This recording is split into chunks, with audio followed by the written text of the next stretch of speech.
আল্লাহ রাব্বুল আলামিনের বাণী ফাইন্না মাআল উসরি ইউসরান ইন্না মাআল উসরি ইউসরা। আল্লাহ পাক বলেন জেনে রাখো, দুঃখ এবং কষ্টের সাথে রয়েছে সুযোগ আর সুবিধা, আর অসচ্ছলতার সাথে রয়েছে উদার সচ্ছলতা। জোরে কোন সুবহানাল্লাহ। কাজে ভয় পাওয়ার কারণ নাই, হতাশ হওয়ার কারণ নাই, মন আশায় বুক বেঁধে রাখো। গুনাহ করেছো, হতাশ হয়ো না। যুবকদের গুনাহ করা স্বাভাবিক। ইউনিভার্সিটির ছাত্র, কলেজের ছাত্র, প্রফেসর, শিক্ষক, অফিসার ঘুষ খেয়েছেন, জিনা করা হয়েছে, মদ খাওয়া হয়েছে, মিথ্যা কথা বলা হয়েছে, যাই কিছু করেন না কেন ভয় পাওয়ার কারণ নাই, নিরাশ হওয়ার কোনো দরকার নাই। আল্লাহ পাক ডেকে বলেছেন, কুল ইয়া ইবাদিয়াল্লাযীনা আসরাফু আলা আনফুসিহিম লা তাকনাতু মির রাহমাতিল্লাহ। আরে আমার আল্লাহর মতো এত ভালো আর কেউ আছে? এত দরদ আর কারো আছে? আমার আল্লাহ বলেন, ও নবী আপনি শোনায় দেন, হে আল্লাহর বান্দারা, তোমরা যারা নিজেদের উপরে বাড়াবাড়ি করেছো, নিজেদের উপরে জুলুম করেছো, অত্যাচার করেছো, আমি আল্লাহর রহমত থেকে নিরাশ হয়ে যেও না। মানুষ যদি অপরাধ করে, বাপের সাথে অপরাধ করেছে, মায়ের সাথে অপরাধ করেছে, মা বাবা সন্তানের চাইতে এত বড় কল্যাণকামী তো আর কেউ নাই, কিন্তু মা বাবা কোনোদিন বলে না আয় আমার ছেলে তোরে মাফ করে দেই, এরকম বলে নাকি? মন চায় ছেলে যদি মাপ চাইতো, খুশি হয়ে মাফ করে দিতাম, কিন্তু কেন যে আসে না, ডাকে না যে আয় মাফ করে দেই। মা বাপ আপনাকে এত ভালোবাসে, সেই মা বাপও আপনাকে বলে না যে আয় মাফ করে দেই। আমার আল্লাহ হচ্ছেন এমন আল্লাহ, আল্লাহ রাব্বুল আলামিন ডাকেন, এ বান্দা খুন করেছিস ফিরে আয়, জিনা করেছিস ফিরে আয়, হত্যা করেছিস ফিরে আয়, চুরি করেছিস ফিরে আয়, কুফরি করেছিস ফিরে আয়, সুদ খেয়েছিস, ঘুষ খেয়েছিস, মদ খেয়েছিস ফিরে আয়, এসে আমার দরবারে চোখের পানি ফেল, আমার দরবারে কাঁদাকাটি কর। ইন্নাল্লাহা ইয়াগফিরুয যুনুবা জামিআ ইন্নাহু হুয়াল গফুরুর রহিম। আমার দরবারে চোখের পানি ফেলে কাঁদ, আমি রব্বুল আলামিন জিন্দেগীর গুনাহ মাফ করে দেব। সুবহানাল্লাহ কোন, সুবহানাল্লাহ কোন। আমার কাছে কাঁদ, চোখের পানি ফেল। আল্লাহ রাব্বুল আলামিনের কাছে বান্দার দুইটা ফোঁটা বেশি প্রিয়। একটা হলো জিহাদের ময়দানে যে রক্ত ফোঁটা দেওয়া হয়, এটা আল্লাহর কাছে প্রিয়। আর আল্লাহর ভয়তে গুনার জন্য লজ্জা করে, অনুশোচনা করে বান্দা যখন চোখের পানি ছেড়ে দেয়, আল্লাহর কাছে এটা অত্যন্ত প্রিয়। নবীজি বলেছেন, বান্দা যখন গুনার ভয়তে, আল্লাহর ভয়তে, জাহান্নামের ভয়তে অনুশোচনা করে যখন চোখ দিয়া পানি ছেড়ে দেয়, ওই চোখের পানি নাকের অর্ধেক আসতে না আসতে আল্লাহ রাব্বুল আলামিন বান্দারে মাফ করে দেন। আল্লাহ বরদাস্ত করতে পারেন না যে বান্দা কান্দু। আমার ভাইরা, আল্লাহ রহমত এই পৃথিবীতে, আল্লাহ রহমতকে 100 ভাগ করা হয়েছে। আল্লাহ রহমতের কত ভাগ? এই 100 ভাগের 1 ভাগ সারা পৃথিবীতে ছড়াই দেওয়া হয়েছে। আর 99 ভাগ কার কাছে? আল্লাহর কাছে। একটা ভাগ দুনিয়া ছড়ানো হয়েছে আদম আলাইহিস সালাম থেকে নিয়ে এই পর্যন্ত, এখান থেকে নিয়ে কিয়ামত পর্যন্ত পৃথিবীতে যত মানুষ আসবে, যত প্রাণী আসবে, তাদের মধ্যে প্রাণী জগতেও গাবি তার বাছুরকে ভালোবাসে ঠিক কিনা, হাতি তার বাচ্চাকে ভালোবাসে ঠিক কিনা, মুরগি তার বাচ্চাকে ভালোবাসে কিনা, প্রত্যেক মাই তার সন্তানকে ভালোবাসে মানুষের মতো। এই ভালোবাসা, স্নেহ, এই মমতা, এই করুণা, এই মহব্বত একটা ভাগ দুনিয়ায় দেওয়ার পর আপনি আর আমি যতটুকুন ভাগে পেয়েছি সেই মহব্বতে, স্ত্রীর মহব্বতে অস্থির, মায়ের মহব্বতে অস্থির, সন্তানের মহব্বতে অস্থির। এখন চিন্তা করেন, একটা ভাগ সারা পৃথিবীতে বিতরণ করার পর যেটুক পেয়েছি তাতে যদি এত মহব্বত হয়, তাহলে এর 99 ভাগ মহব্বত যে আল্লাহর কাছে জমা আছে, এই বান্দার জন্য তার কত মহব্বত, এই বান্দার জন্য কত করুণা তার, কত মহব্বত তার, কত দয়া তার। এজন্য আল্লাহ রাব্বুল আলামিন বলেছেন, নাব্বি ইবাদি আন্নি আনাল গফুরুর রহিম। ও আমার নবী, সুসংবাদ দিয়ে দাও, বান্দাদেরকে শোনায় দাও যে আমি আল্লাহ তাআলা ক্ষমাশীল আর দয়াবান। হুজুর কাঁদতেছিলেন, হযরত ওমর রাদিয়াল্লাহু তাআলা আনহু এসে দেখেন হুজুর একা কাঁদতেছে। হুজুর জিজ্ঞেস করছেন, হযরত ওমর জিজ্ঞেস করলেন, হুজুর আপনি কাঁদেন কেন একা একা? হযরত ওমর বলেন, আমি যখন প্রশ্ন করলাম নবীজি বললেন, আমার কাছে কিছু আগে জিবরাইল এসেছিলেন, জিবরাইল এসে আমাকে বললেন আল্লাহ পাক বলেছেন, হে আমার নবী, ইসলামের ভিতরে থেকে যে সমস্ত মানুষগুলো ইসলামের ভিতরে থেকে চুল আর দাড়ি পাকায় দিছে, কিয়ামতের দিন এই লোকগুলারে আমি শাস্তি দিতে আমার শরম হবে। হযরত ওমর বলেন, হুজুর উম্মতের জন্য কত বড় খোঁজ খবর এটা, আর আপনি কাঁদতেছেন। হুজুর বলেন, ওমর তুমি জানো না আমার কান্নার কারণ ভিন্ন। আমার কান্নার কারণ হলো যে আল্লাহ রাব্বুল আলামিন কিয়ামতের দিন দাড়ি চুল পাকা বান্দারে শাস্তি দিতে শরম করবেন, সেই দাড়ি চুল পাকা বান্দাগুলি আল্লাহর সাথে নাফরমানি করতে শরম করে না। আমি এই লজ্জায় কাঁদতেছি। ভাইরা, হুজুর আল্লাহ পাক বলেন, ও আমার নবী, রাতের আধারে যখন একটা বুড়া আমার দরবারে হাত উঁচু করে, একটা বুড়া মানুষ রাতের আধারে যখন আমার দরবারে হাত উঁচু করে আর যখন বলতে থাকে, রব্বুল আলামিন আমার পেছনের জীবনটা বড় খারাপ করেছি, এমন কোন কাজ জীবনে করি নাই যা তোমার কাছে কিছু দাবি করতে পারি, সব রকমের নাফরমানি করেছি, আজ আমি বুড়া হয়ে গেছি, কামাই করতে পারি না, ছেলে আমাকে চোখে দেখতে পারে না, পুত্রবধূ আমাকে ঘরে জায়গা দেয় না, আমার স্ত্রী আমাকে দেখতে পারে না, রোজগার করতে পারি না, হাঁটতে পারি না, চলতে পারি না, সবার কাছে আমি তিতা হয়ে গেছি, আমি দাঁড়াতে পারি না, কোমরে ব্যথা পাই, হাঁটুতে ব্যথা পাই, চলতে পারি না, কানে শুনতে পাই না, চোখে দেখতে পারি না, আর তোমার কাছে কিছু চাইয়া নেব এমন ভালো কাজও করি নাই। এইভাবে যখন বান্দা কাঁদতে থাকে আমার দরবারে, ও আমার হাবিব আমার রহমতের দরিয়ায় জোশ মেরে যায়, আমার শরম হয় এই বুড়াটারে কেমনে খালি হাতে ফিরাইয়া দেই। সুবহানাল্লাহ, সুবহানাল্লাহ। আমার আল্লাহর এত দয়া, আমার আল্লাহর এত মায়া, এত মহব্বত। আমার আল্লাহ রাব্বুল আলামিন বলেন, وَإِذَا سَأَلَكَ عِبَادِي عَنِّي فَإِنِّي قَرِيبٌ। ও আমার হাবিব, আমার বান্দা আমার ব্যাপারে প্রশ্ন করে, আমি বান্দার একদম নিকটে।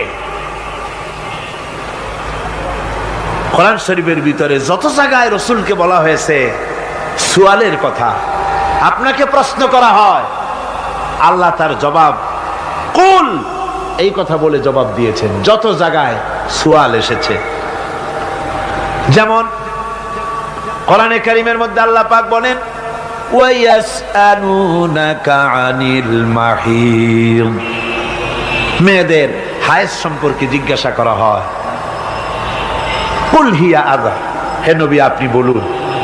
এভাবে করে কুল দিয়ে জবাব দেওয়া হচ্ছে।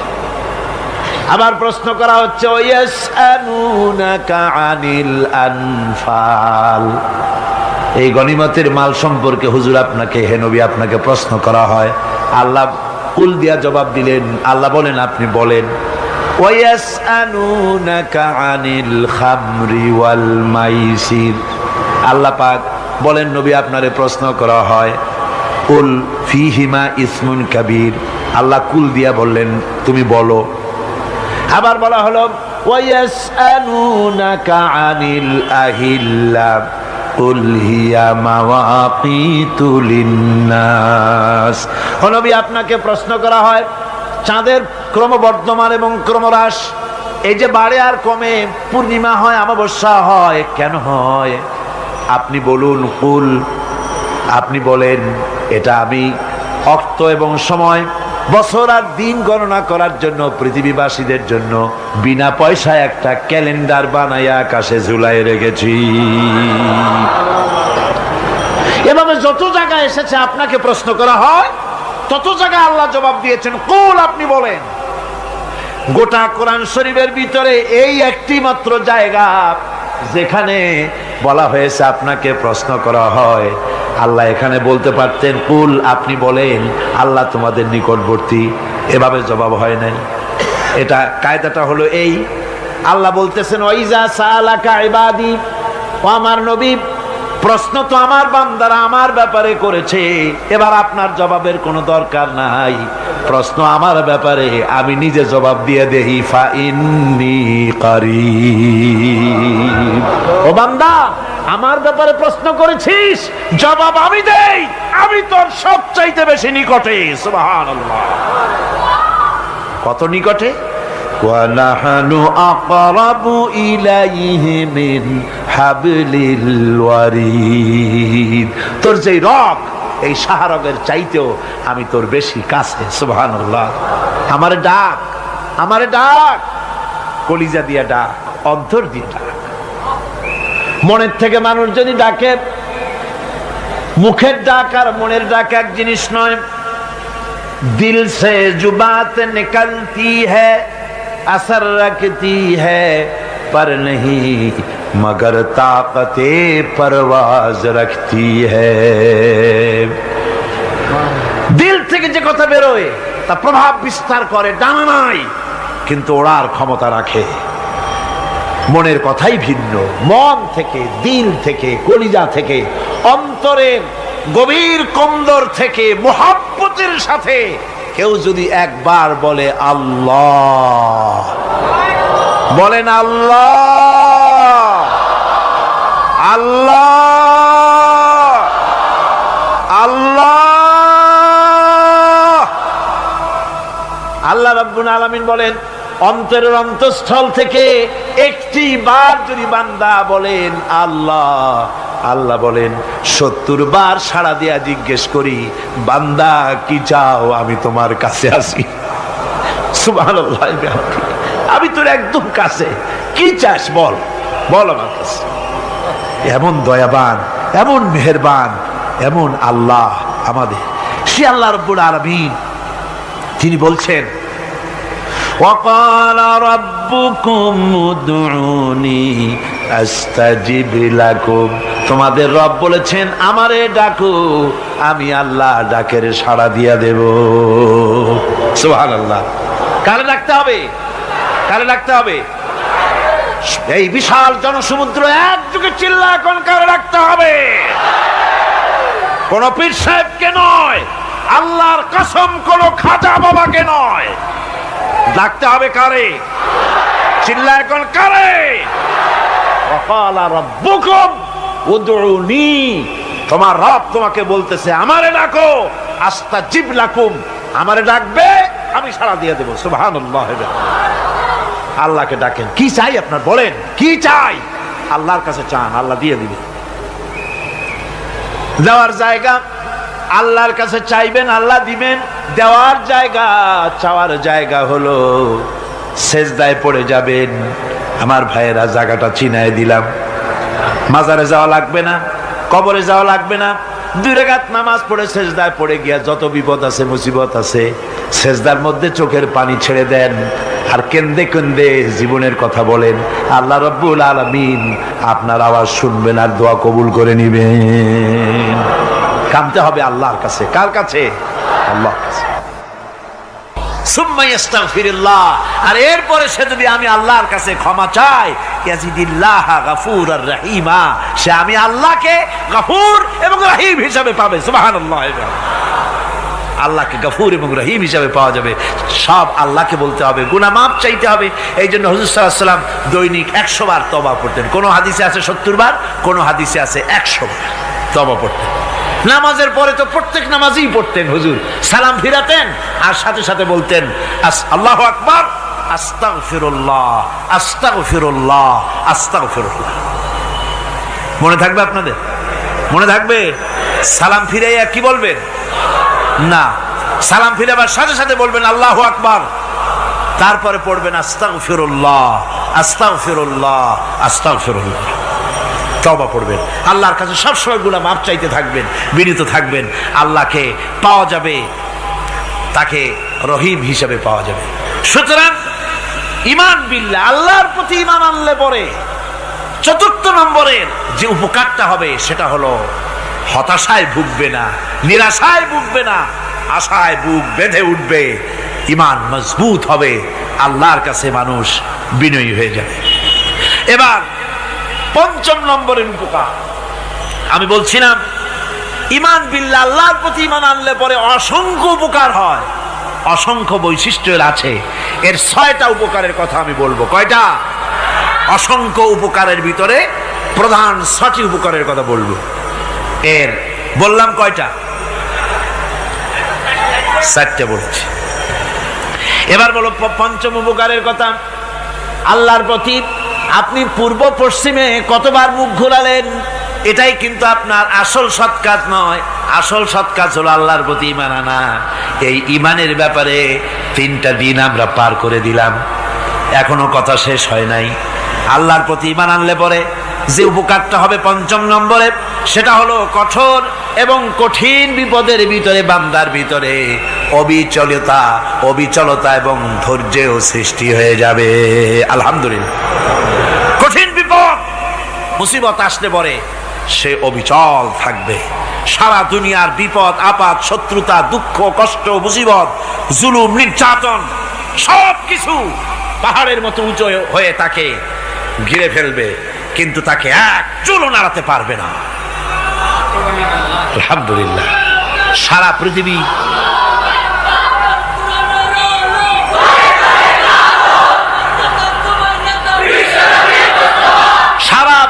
একদিকে আর সে একা একদিকে থাকবে।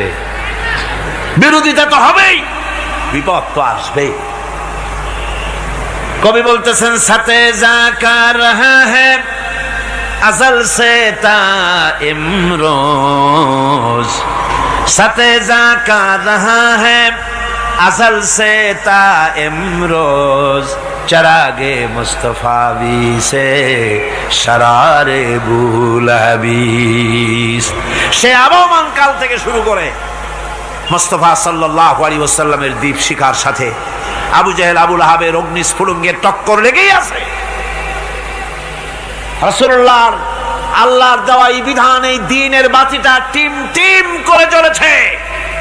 আর গোরকি, টর্নেডো, হাজার হাজার মাইল বেগে হেরিকেন এসেছে, গোরকি এসেছে, টর্নেডো এসেছে, টাইফুন এসেছে, কিন্তু এই আলো নিবাইতে পারে নাই। সুবহানাল্লাহ। এই আলো নিবাতে পারে নাই। এই শত্রুতা চিরকালে নিবাতে পারবে না। কারণ হচ্ছে আল্লাহ রাব্বুল আলামিন বলেছেন, ইউরিদুনা লিইউতফিউ নূরাল্লাহি বিআফওয়াহিহিম ওয়াল্লাহু মুতিম্মু নূরিহি ওয়ালাউ কারিহাল কাফিরুন। ওরা চায় মুখের ফু দিয়ে আমার আলোকে নিভিয়ে দেবে, কিন্তু আমি আমার আলোকে পূর্ণতা দান করব। তাতে কাফের বেঈমানদের কলজায় যত জ্বালা যন্ত্রণা হোক, আমার দ্বীন কেউ মিটাই দিতে পারবে না। সুবহানাল্লাহ। সুতরাং বিপদে অবিচলতা আসবে, সে অটল হবে, মজবুত হবে। কোরআনে কারীম বলতেছে, ওয়া কাযালিকা জাআলনা লিকুল্লি নাবিয়্যিন আদুওয়াম মিনাল মুজরিমিন। এই পৃথিবীতে এমনি করে আমি সকল নবীদের শত্রু বানিয়েছি, সব পাপিষ্ঠ অপরাধীদেরকে। নবীদের সাথে বিরোধিতা করেছে কারা? পাপিষ্ঠরা, অপরাধীরা। আজও খুঁজে দেখেন আজও ইসলামী আন্দোলনের বিরোধিতা যারা করে সবগুলি কি পাপিষ্ঠ। সত্য কিনা কর? ইসলামী আন্দোলনের বিরোধিতা যারা করে হিসাব করে, চোখ দিয়ে তাকায় দেখেন, খুঁজে দেখেন তাদের নামগুলি। মদখোর, জেনাকার, বদমাশ, চোর, হাইজাকার, বেনামাজি, লুটেরা, মিথ্যাবাদী, সবচাইতে সমাজের নিকৃষ্ট লোকগুলি ইসলামের বিরোধিতা করে।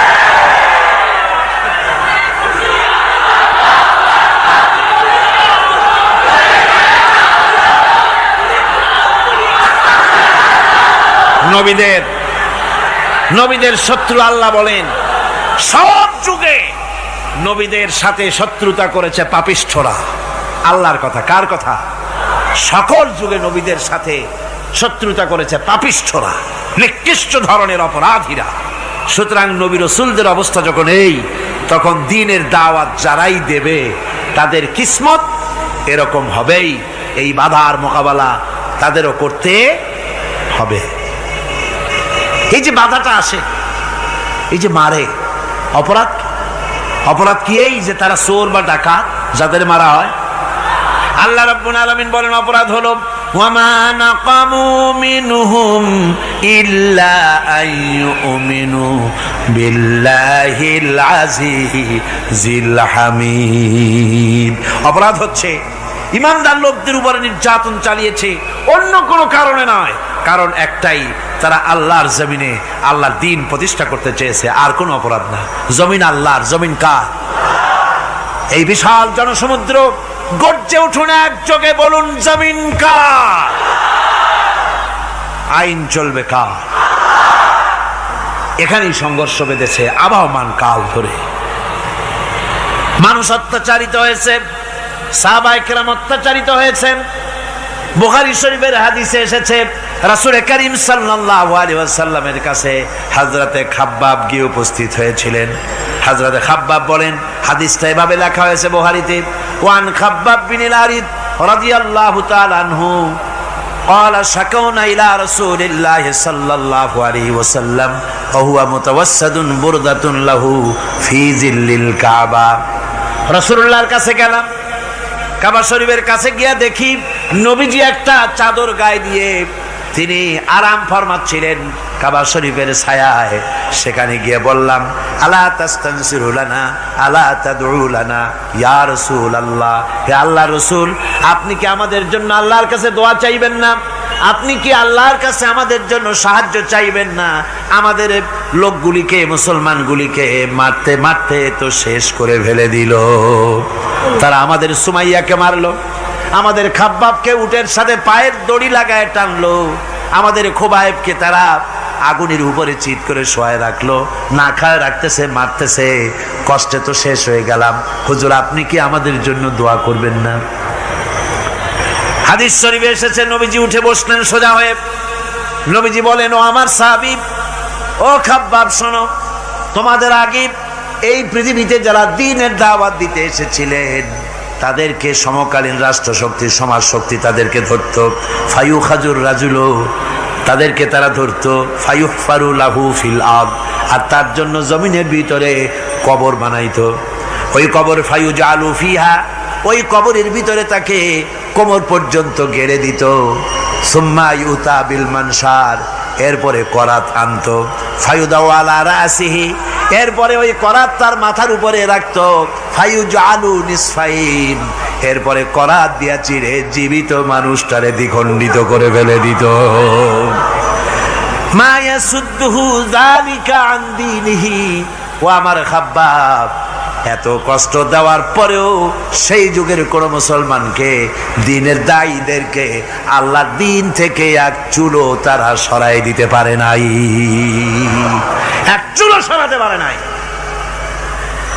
ওয়াল্লাহি, ও খাব্বাব, আমি আমার আল্লাহর নামে কসম করে বলছি, লা ইউতাম্মান্নাল্লাহু হাযাল আমরা হাত্তা ইয়াসিরার রাকিবু মিন সানা ইলা হাযরামাউত। আমি কসম করে বলি, আল্লাহ রাব্বুল আলামিনের এই সানা থেকে হাজারামাউত পর্যন্ত লোকেরা যাতায়াত করবে, সুন্দরী রমণীরা গমন করবে, সদাগরেরা যাতায়াত করবে, টাকা নিয়া পয়সা নিয়া যাতায়াত করবে।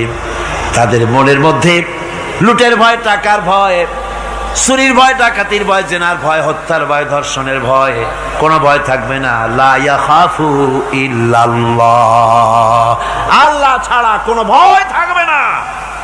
এমন একটা সমাজ, এমন একটা সময় আসবে। ওয়ালাকিন্নাকুম তাস্তাজিলুন, অথচ খুব তাড়াহুড়ো তোমরা করতেছো। তাড়াহুড়ো করো না, সময় আসবে ইনশাআল্লাহ। আমার ভাইয়েরা, আমার বন্ধুগণ, কঠিন বিপদে অবিচলতা এবং ধৈর্যের দৃষ্টান্ত রেখে গেছেন আম্বিয়া আলাইহিমুস সালাম। সুবহানাল্লাহ। কঠিন বিপদে অবিচলতা, দৃঢ়তা, ধৈর্য কারে বলে, তার দৃষ্টান্ত কারা রেখেছেন? আম্বিয়া আলাইহিমুস সালাম। ওনারাই আমাদের আদর্শ, নবীরাই আদর্শ। সাহাবায়ে কেরাম রিদওয়ানুল্লাহ তাআলা আলাইহিম আজমাইন আমাদের আদর্শ। ভাইরা আমার, মুসা আলাইহিস সালামকে ফেরাউন যখন ঘিরে ফেলে দিল, কোরআনের সব কথা গল্প গুজবার ইতিহাসের জন্য লেখা হয় নাই। কোরআনের মধ্যে যা লেখা হয়েছে সব বান্দাদের উপদেশের জন্য, যাতে করে লোকেরা চিরটা কাল এর থেকে উপদেশ নিয়ে নিজেদের তৈরি করতে পারে। জোরে বলেন সুবহানাল্লাহ। মুসা আলাইহিস সালামের কথা আল্লাহ বলেন, ফেরাউন তাকে ঘিরে ফেলে দিল, পালাবার রাস্তা নাই। ফালাম্মা ترى الجمعان قال أصحاب موسى إنا لمدركون। মুসা আলাইহিস সালামের উম্মতেরা বললেন, হে মুসা, পাকড়াও হয়ে গেছি, পালাবার রাস্তা নাই। তিন দিক থেকে আমাদেরকে ঘেরাও করেছে ফেরাউনের শক্তি। সামনে কি? দরিয়া, আর তিন দিকে কি? ঘেরাও আন্দোলন। পালাবার পথ নাই, পালাবার পথ নাই। সারাশি আক্রমণ, ঘেরাও আন্দোলন। এই যে ঘেরাও টেরাও তো আজকে নতুন নাই, ঘেরাও আসছে অনেক আগের থেকে। আসলে কথা বুঝতে পেরেছি। মাইক না থাকলে আমি কি করবো কন? আজকে এরকম হচ্ছে কেন? আগামীকাল ঠিক হবে ইনশাআল্লাহ, রাগ করেন না। গান হচ্ছে, বসেন বসেন। শয়তান ঢুকছে মাইকের মধ্যে। অনেক সময় হয় কি, মাইকের হাই পাওয়ারের যে মেশিন আছে, এর ভিতরে ইথার থেকে রেডিওর ওই গানগুলি ওর মধ্যে ঢুকে পড়ে। কথা বুঝতে পেরেছেন? এই জন্য শয়তান তো আর বসে থাকে না, ওরও তো কিছু করার আছে। ধৈর্য ধরেন, ধৈর্য ধরেন। কালকে অপারেটরদেরকে মাওলানা শামসুদ্দিন সাহেবের কাছে অনুরোধ করব, অপারেটর একটু ভালো করে হেদায়েত করে দেবেন। মাইকে আজকে আমার নিজেরও কষ্ট হচ্ছে, আমিও বুঝতে পারছি না যে আমার কথাগুলি কি আওয়াজে বেরোচ্ছে, যার জন্য আমাকে বেশি চিল্লাইতে হচ্ছে। বক্তাকে কি লাউডে তার কথা বেরোচ্ছে তা তার কানে আসতে হয়, তাহলে বোঝা যায় যে আমার কথাগুলি কিভাবে বেরোচ্ছে। এটা এই অবস্থায় সিচুয়েশন আজকে নাই, এবং লোকেরাও মাইকের ব্যাপারে আজকে অভিযোগ করেছে, যা বিগত 16 বছরে করে নাই। সেটের ব্যাপারে কোথাও কোনো অসুবিধা হয়েছে? মাইকটা ভালো, এবং মাইক যারা দেন প্রতি বছর খেদমত করে, আল্লাহ তাদের প্রতি রহম করুন। সবাই বলেন আমিন। এদেরকে রাগ করে পথে পাই আবার মারধর করেন না। সিলেটের যে তাফসির মাহফিল হয়, বিগত 19 বছর তাফসির করেছি একটানা, এবার 20 বছর পুরো হবে ইনশাআল্লাহ। সিলেটে একটানা 20 বছর তাফসির করতেছি সেখানে। তো মাইক, যে একটা লোক বিনা পয়সায় মাইক দেয়, মাইকের ভাড়া সে নেয় না। তাফসিরে মাহফিলের মাইকের ভাড়া নেয় না। যে বছর এরশাদ সরকার আমাকে প্লেন থেকে নামতে দিল না, আপনাদের মনে আছে? সিলেট থেকে ফিরাই দিল। এই খবরটা মাইকম্যান যখন শুনেছে যে আমাকে নামতে দেয় নাই, ফিরাই দেওয়া হয়েছে, সাথে সাথে স্ট্রোক করেছে, হার্ট ফেল করে দুনিয়া থেকে বিদায় হয়ে গিয়েছে। সিলেটে তাফসির হতে পারবে না, এই কথা সে বরদাস্ত করতে পারে না। আমি কেঁদেছি আর দোয়া করেছি, আল্লাহ, কোরআনের মহব্বতে লোকটার এই অবস্থা হলো, তোমার জান্নাত তুমি দয়া করে তাকে দান করে দিও। কাজে কোনো ব্যবসায়ী চায় না যে তার ব্যবসাটা খারাপ হোক, লোকেরা মন্দ বলুক। এ মাইকের ব্যাপারে আপনারা আজকে রাগারাগ করেন না, যা হয়েছে কালকে ভালো হবে ইনশাআল্লাহ। সবাই বলেন ইনশাআল্লাহ। এখন চলেন আমরা ফেরাউনের অবস্থা দেখি গিয়া কি করতেছে ফেরাউন। মুসা আলাইহিস সালামকে ঘেরাও করে ফেলেছে, পালাবার উপায় নাই। একদিকে দরিয়া, তিন দিকে ফেরাউনের শক্তি।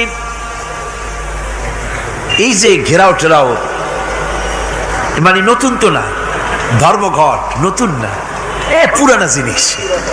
এই পৃথিবীতে সর্বপ্রথম ধর্মঘট কিসের উপরে হয়েছে জানেন? এই পৃথিবীর প্রথম ধর্মঘট হয়েছে পেঁয়াজ, রসুন আর ডাইলের উপরে, মুসা আলাইহিস সালামের জামানায়। লান নাসবিরা আলা তুআমিন ওয়াহিদ, আমরা এক রকমের খাদ্য আর খাবো না, আমাদের পেঁয়াজ দেওয়া লাগবে, ডাল দেওয়া লাগবে, রসুন দেওয়া লাগবে। সর্বপ্রথম ধর্মঘট হয় মুসা আলাইহিস সালামের জামানায়, সেখান থেকে শুরু হয়েছে। কিন্তু মশাল মিছিল যে আসলো কই থেকে, এইটা আমি খুঁজে পাইনি। পরে প্রত্যেকটা জিনিসের তো ইতিহাস আছে, আমি খুঁজতে খুঁজতে পেলাম। আমি জানি না এর ইতিহাস মূলে কোথায়, কিন্তু আমি যদ্দূর খুঁজে পাইছি সেটা হলো মশাল মিছিলের আবিষ্কার হয়েছে লঙ্কায় রাবণের সময়। হনুমানের লেজে আগুন দিয়া তারপরে লঙ্কা কাণ্ড ঘষালো, নামই আছে লঙ্কা কাণ্ড। হনুমানেরা লেজে আগুন দিয়ে রাবণ যে লঙ্কায় মশাল মিছিল করেছিল হনুমানদের দিয়া, ওই হনুমানের ওই সিস্টেমটা এখনো আমাদের দেশে চালু আছে। এইটা আসলে কোন ভদ্রলোকের এই মিছিল হওয়া উচিত না। আগুন নিয়ে কিসের মিছিল? আগুন হলো জাহান্নামের প্রতীক। আগুন কিসের প্রতীক? জাহান্নামের প্রতীক। যদিও আমাদের উপকারে লাগে, কাজে লাগে। সুতরাং আমরা যা করব, প্রত্যেকটা জিনিসের পেছনে সুন্নতে নববীর কোনো না কিছু থাকতে হবে। কথা বুঝতে পেরেছেন? তিন দিক থেকে ঘেরাও হয়ে গেছে, পালাবার কোনো রাস্তা। হযরতে মুসা আলাইহিস সালামের কাছে উম্মতেরা বললেন, পালাবার তো কোনো পথ নাই, এখন উপায়টা কি? আমাদের তো আর উপায় নাই। মুসা আলাইহিস সালাম দেখেন বিপদে পড়ে গেছেন, কিন্তু ধৈর্য হারান নাই, ভয় পান নাই। ভয় পাইছিলেন? ভয় পেয়েছেন? প্রশ্নই ওঠে না। মুসা আলাইহিস সালাম আল্লাহ পাক যাদেরকে বলেছেন উলুল আযম রাসূল, যাদের বলেছেন তার মধ্যে হযরত মুসা একজন উলুল আযম পয়গম্বর। চারটিখানি কথা না, আল্লাহ কথা বলছেন তার সাথে, কালিমুল্লাহ তিনি। সুবহানাল্লাহ। কর মুসা আলাইহিস সালাম শোনালেন, কাল্লা ইন্না মাইয়া রাব্বি সায়াহদিন। কখনো নয়, আমার উম্মতেরা ভয় পেও না, আমার রব অবশ্যই আমাকে পথ দেখাবে। সুবহানাল্লাহ। তিন দিক থেকে শত্রু, একদিকে দরিয়া, পালাবার কোন রাস্তা নাই। সেখানে দৃঢ়তার সাথে তিনি বলছেন, অবশ্যই আমার আল্লাহ আমারে পথ দেখাবে। সুবহানাল্লাহ। নবীরা এই দৃঢ়তা দেখিয়েছেন, অবিচলতা দেখাইছেন।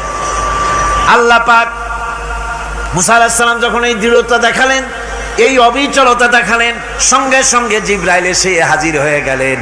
আল্লাহ পাক বলেন, ফাআওহাইনা ইলা মূসা আন আদরিব বিআসাকাল বাহরা ফানফালাকা ফাকানা কুল্লু ফিরকিন কাত্তাউদিল আযীম।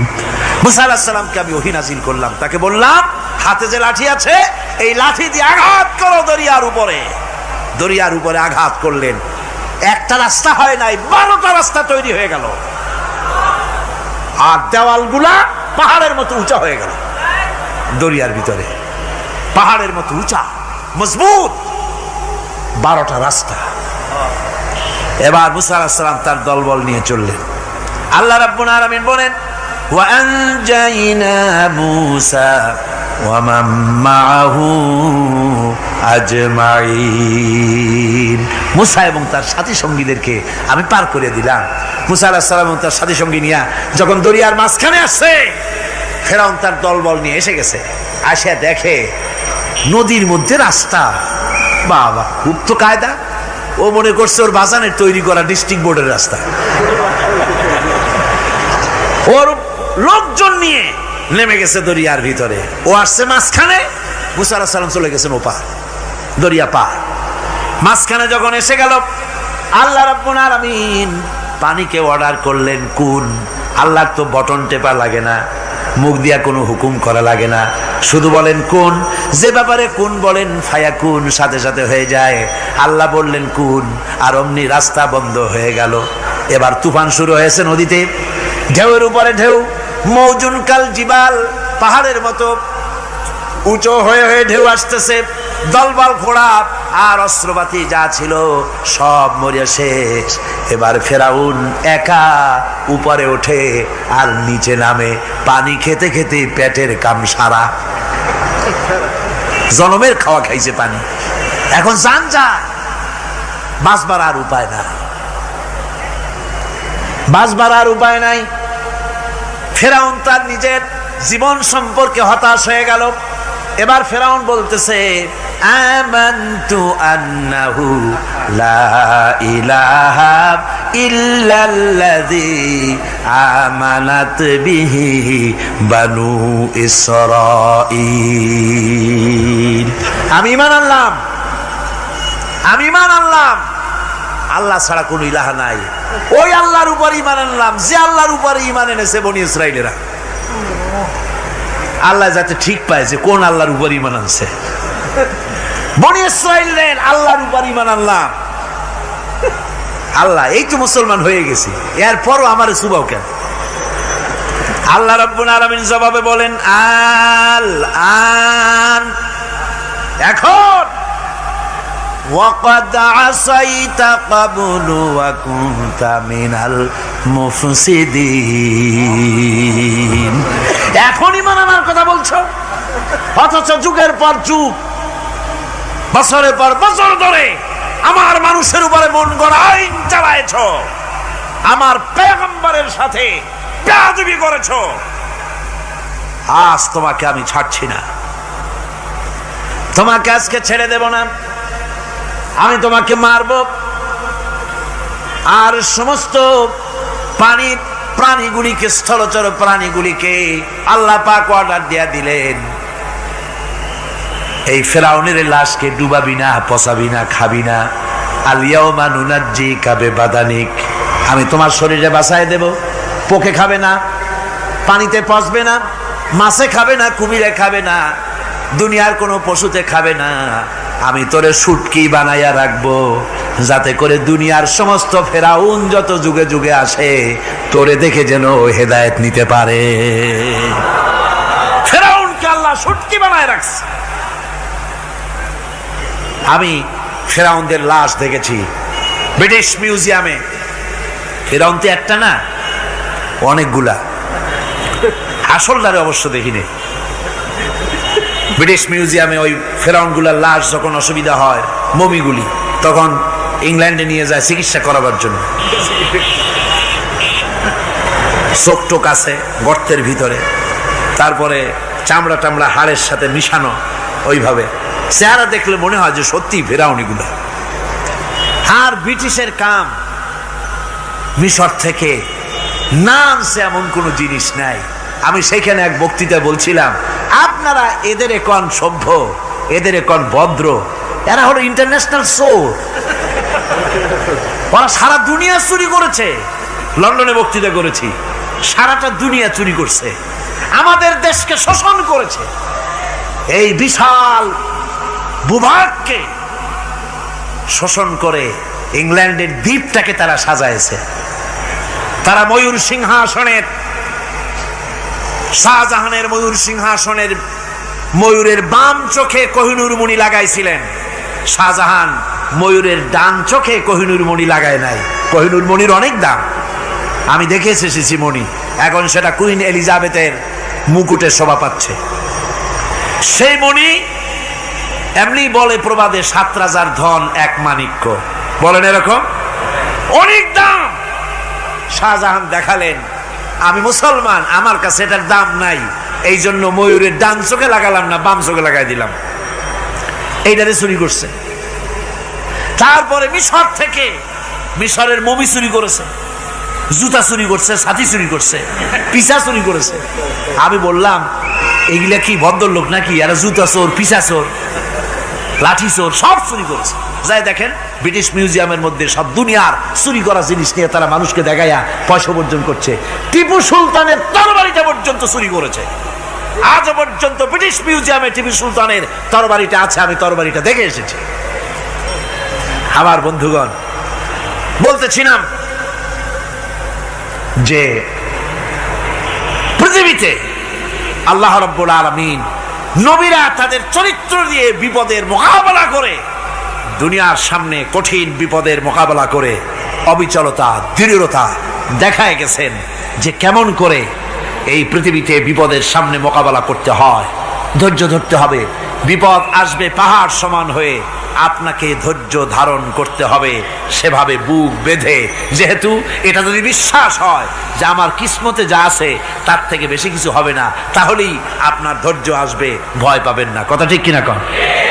এবারে হযরত হুদ আলাইহিস সালাম সম্পর্কে আল্লাহ রাব্বুল আলামিন বলেন, হযরতে হুদকে যখন ষড়যন্ত্র হলো কাফির বেঈমানেরা তাকে মেরে ফেলার জন্য যখন সরকারি ষড়যন্ত্রে লিপ্ত হয়ে গেল, হযরতে হুদ সমাজের এই চ্যালেঞ্জের মোকাবেলা করলেন।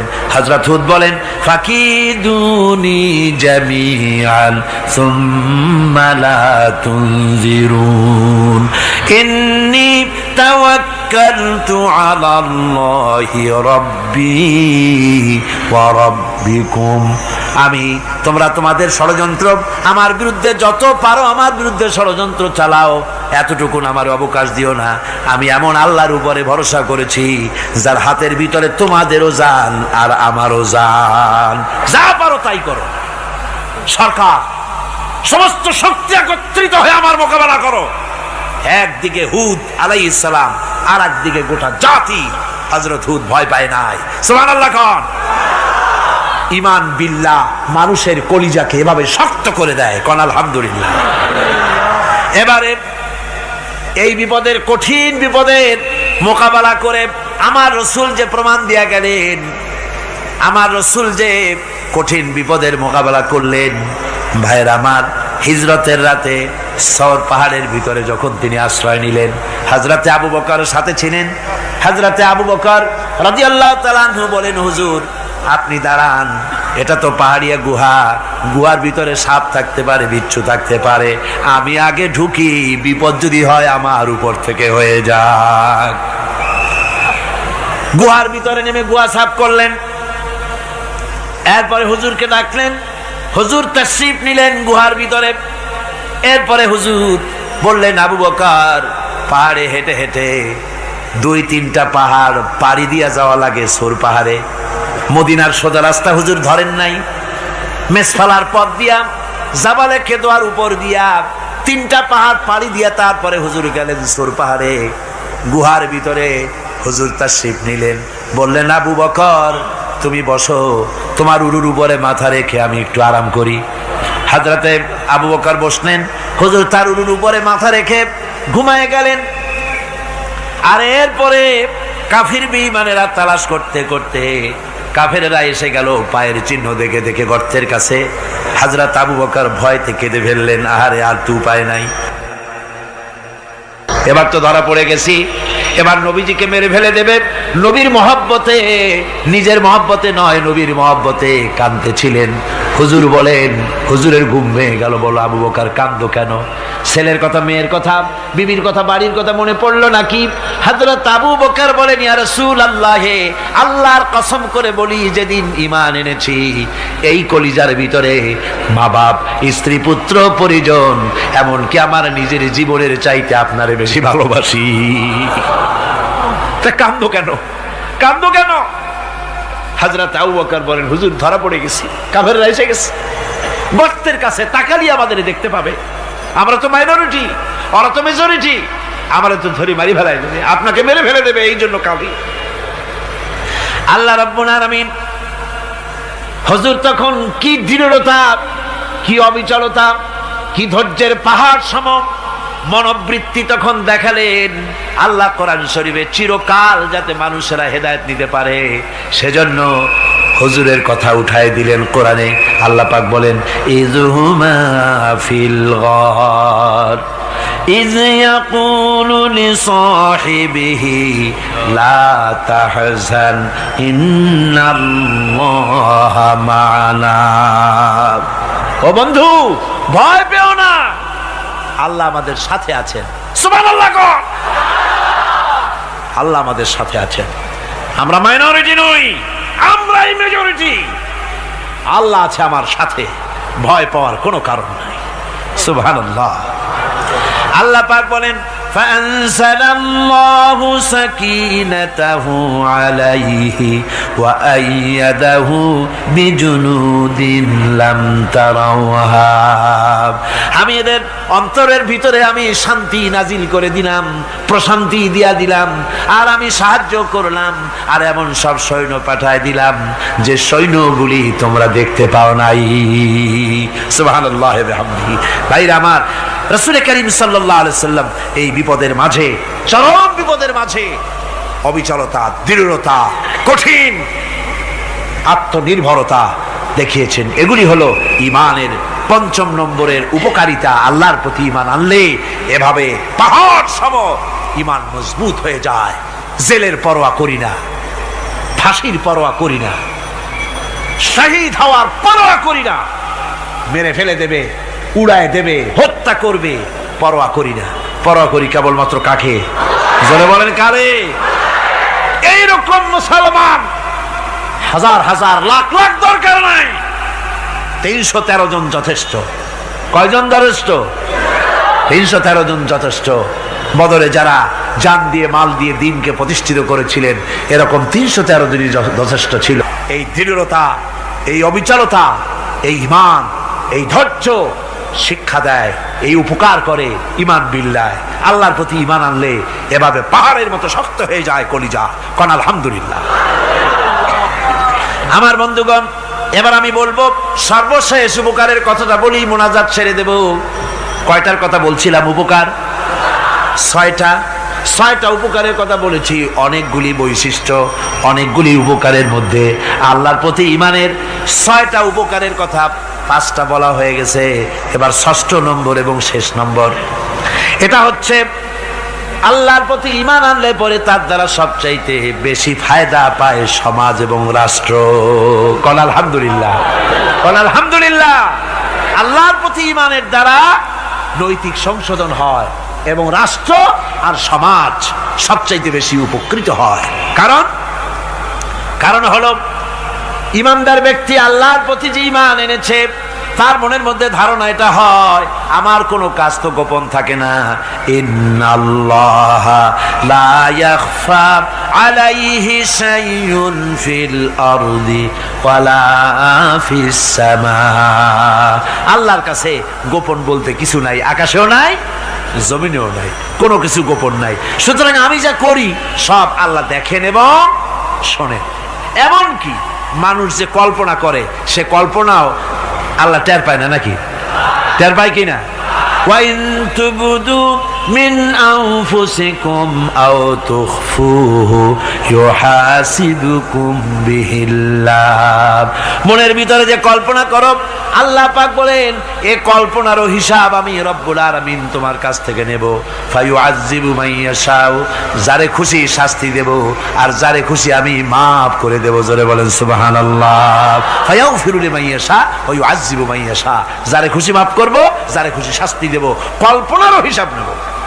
এই কথা মুমিনের যদি জানা থাকে, তাহলে আর তার কোনো চিন্তা থাকে না, তার নৈতিক চরিত্র ভালো হয়ে যায়। কোন সুবহানাল্লাহ। আমার বন্ধুগণ, ঈমানদার লোক, আল্লাহর প্রতি ঈমান আসলে পরে সমাজ উপকৃত হয়, রাষ্ট্র উপকৃত হয়ে যায়। যেহেতু বান্দা জানে আমি দায়িত্বহীন কোনো কথা বলতে পারবো না, দায়িত্বহীন কোনো কাজ করতে পারবো না। আল্লাহ পাক বলেছেন, মা ইয়ালফিযু মিন কাউলিন ইল্লা লাদাইহি রাকীবুন আতীদ। বান্দা এমন কোনো কথা বলে না যে কথা আমার ফেরেশতারা রেকর্ড করে না রাখে। কাজী মুমিন ব্যক্তি আল্লাহর ভয়তে দায়িত্বহীন কথা বলবে না। নির্বাচন আসতে পরে রাস্তা সোনা দিয়ে বান্ধায় দেব, এই করব সেই করব, না খাইয়া কেউ মরবেন না। আসে না নির্বাচনের সময় সারাগালি বদনারা মঞ্চে দাঁড়িয়ে কত বড় বক্তৃতা করে, ভাইয়ের আমার, বোনের আমার, এবার আমার বোতল মার্কা বাক্স, আপনারা আমাকে ভোট দিয়ে দেশ এবং জাতির আরেকবার 12:30 বাজাইবার সুযোগ দিন। এবার ক্ষমতায় গেলে কেউ না খাইয়া মরবেন না, কিন্তু কি খাইয়া মরবে তাও বলে না। এর মারফতি অর্থ হচ্ছে এই, ওরা যদি ক্ষমতায় যেতে পারে তাহলে বিষ খাইয়া হোক, গুলি খাইয়া হোক, কিছু না কিছু খেয়ে মরতে হবে। একেবারে খালি পেটে মরলে গ্যাস্ট্রিক হওয়ার সম্ভাবনা আছে। ঈমান বিল্লাহ যদি না থাকে, আল্লাহর ভয় যদি না থাকে, তাহলে দায়িত্বহীন কথা বলে। আর আল্লাহর ভয় যদি থাকে, তাহলে নৈতিকতার সংশোধন হয়ে যায়, দায়িত্বপূর্ণ কথা বলে, মানুষকে ফাঁকি দেয় না। আমার বন্ধুগণ, আল্লাহ রাব্বুল আলামিন তার বান্দা যারা আল্লাহকে ভয় করে, সে ভয় করা বান্দাগুলির মনের মধ্যেই চিন্তা এসে যায়, আমি যেখানে থাকি না কেন আল্লাহ আমাকে দেখতেছেন, শুনতেছেন। রাতে হোক দিনে হোক, যেখানে আছি আল্লাহ আমারে দেখতেছেন। আল্লাহ পাক বলতেছেন, ওয়া হুয়া মাআহুম ইজ ইউবাইতুনা মা লা ইয়ারদা মিনাল কওলি ওয়া কানা আল্লাহু বিমা ইয়ামালুনা মুহীতা। আল্লাহ পাক বলেন, আমি তো আমার বান্দার নিকটে তখনও থাকি যখন সে গোপনে গোপনে রাতের বেলায় আমার মর্জির খেলাফ পরামর্শ করে। আমার মর্জির খেলাফ পরামর্শ করতেছে রাত্রে, আমি তো তখনও কাছে থাকি, ওটা আমি শুনি। ঈমান যদি আসে, তাহলে এই সব কাজ থেকে সে বিরত থাকে। সে যদি কম হয় সেখানেও আল্লাহ, বেশিও যদি হয় সেখানেও আল্লাহ। এমন কোন জায়গা আছে নাকি চিটাগংয়ে যেখানে আপনি একটা আকাম করবেন আর আল্লাহ টের পাবে না? কোন আছে নাকি? আচ্ছা, চট্টগ্রামে না থাকুক, বাংলাদেশের কোন জায়গা আছে নাকি? পার্বত্য চট্টগ্রামে যত পাহাড় আছে, উঁচু নিচে জায়গা আছে, ওই জায়গায় বোধহয় আছে নাকি? সারা পৃথিবীতে আছে কোথাও? আল্লাহকে ফাঁকি দেওয়ার জায়গা কোথাও? সব স্পষ্ট। আল্লাহ কি ঘুমায় নাকি? ঘুমায়? তার কাছে দিনও যায়, রাতও তাই। সমানে তিনি দেখতে পান, শুনতে পান, সবকিছু দেখতে পান, সবকিছু শুনতে পান। তাকে ফাঁকি দেওয়ার কোনো উপায় নাই। এই জন্য ৬ষ্ঠ নম্বরের উপকার যেটা হয়, সেটা হলো সমাজ উপকৃত হয় ওই মানুষ দিয়ে যার মধ্যে ঈমান আছে। হযরত ওমর রাদিয়াল্লাহু তাআলা আনহু রাতের আধারে, শেষ রাত্রে ঘুরতেছিলেন, দেখেন এক বাড়িতে কথা হচ্ছে, কথাবার্তার আওয়াজ পাওয়া যায়। মনে করলেন কোন অসুখ বিসুখ নাকি। ঘরে গিয়ে কান পাচ্ছেন দেওয়ালের সাথে, শুনতে পাচ্ছেন ভিতরে বুড়ি মা তার মেয়েকে বলছে, এই মেয়ে ওঠ, উটের দুধ দোয়াই নিয়ে আসছি, এর মধ্যে পানি মিশা, তারপর সকালে বাজারে নিয়ে যা। মেয়ে বলছে, মা এই কামটা আমি পারবো না। কেন পারবি না? হযরত ওমর ফরমান জারি করেছেন, দুধে পানি মিশাতে নিষেধ করেছেন, কাজে এই কাজটা আমি পারবো না। আরে বেটি, আমিরুল মুমিনিন দেখ এখন কোথায় যায়, ঘুমায় আছে। সে কি দেখতেছে নাকি যে পানি মিশাই না কি মিশাই? মেয়ে বলতেছে, মা আমিরুল মুমিনিনকে ফাঁকি দেওয়া যেতে পারে, তার পুলিশ বাহিনীকে ফাঁকি দেওয়া যেতে পারে, কিন্তু আল্লাহ রাব্বুল আলামিনের চোখকে ফাঁকি দেওয়া যাবে না। হযরত ওমর এই কথা শুনে বাড়ি চলে গেলেন, আর নিজের ছেলেকে ডেকে বললেন, ছেলে আমার, অমুক জায়গায় একটা বাড়ি আছে, সেখানে একটা যুবতী মেয়ে আছে, ওই মেয়েটার বিয়ে হয়েছে কিনা শোনো, যদি বিবাহ না হয়ে থাকে তুমি তোমার নিজের বিয়ের প্রস্তাব দাও। আমিরুল মুমিনিন এই মেয়েটা সুন্দরী কেমন, স্বাস্থ্য কেমন, কিছুই দেখলেন না, দেখলেন তাকওয়া। কি দেখলেন? আল্লাহর ভয়। আল্লাহর ভয় যখন একটা জাতির মধ্যে আসে, পুলিশ লাগে না, পুলিশের কাজ কমে যায়।